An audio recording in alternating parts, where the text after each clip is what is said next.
गणतंत्र दिवसर प्रकृत महत्व को टिके सहजरे बुझिबा। देखंतु एटा केवल गोटे पैरेड किंबा छुट्टीर दिन नुहे। यह हेउछि सेही दिन जेबे आम देश प्रकृत रे निज नियम रे निज ढंग रे चलिबा आरंभ कला। तेबे प्रथम कथा हैला आम संविधान।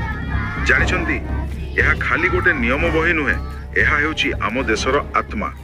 1950 जनवरी 26 तारिख रे यह लागू होला परे ही आम समस्तंकु समानता, स्वाधीनता और न्यायर अधिकार मिलिला। और हाँ, यह देश प्रति आम कर्तव्य को भी मने पकाई दिए। द्वितीय रे एही दिन आम जातीय प्रतीक गुड़िकर अर्थ को मने पकाए। आम त्रिरंगा को ही देखंतु, केसरी रंग साहसर, धला शांतिर और सबुज हेउछि समृद्धिर प्रतीक। और मझिरे थिबा अशोक चक्र सेईटा हेउछि न्याय और आगकू बढ़िबार प्रेरणा। और शेषरे सबुठु जरूरी कथा, गणतंत्र भविष्यत आउ कार्य पर नहे, आम समस्तंक ऊपर ही निर्भर करे। आम देशर शक्ति तार विविधतारे एकतारे ही रही। आमे समस्ते अलगा हेले भी आमे समस्ते भारतीय। तेणु गणतंत्र दिवस केवल एक उत्सव नुहे, बरं आम सांविधानिक मूल्यबोध को बंचाई रखिबार एक निरंतर संकल्प।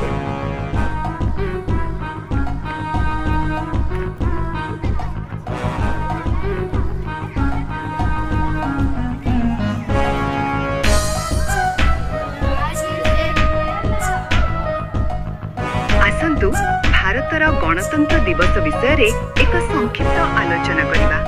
आपण तो जानिथिबे आमे प्रति वर्ष जनवरी 26 रे गणतंत्र दिवस पालन करू। किंतु काहेकि? कारण ठीक एही दिन 1950 मसीहा रे आम संविधान लागू हैला आउ भारत एक संपूर्ण सार्वभौम गणतांत्रिक राष्ट्र भाबे परिचित हैला। तेबे एथिरु मने रखिबा पई तीनोटी मुख्य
जनवरी 26 चाचा नेहरू के चाचा नेहरू के चाचा नेहरू के सुभाष चंद्र बोस के सुभाष चंद्र बोस के सुभाष चंद्र बोस के लाल बहादुर शास्त्री के लाल बहादुर शास्त्री के लाल बहादुर शास्त्री के लाल बाल पाल की